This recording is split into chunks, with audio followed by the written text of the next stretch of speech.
very wet.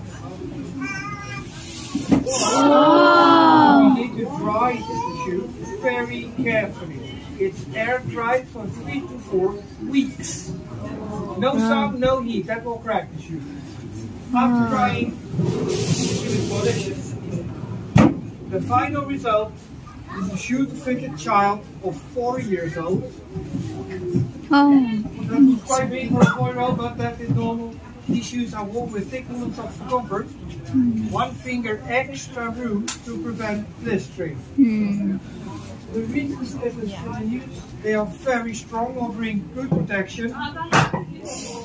But also they insulate and they're waterproof. They keep the feet warm, dry and safe for your workout.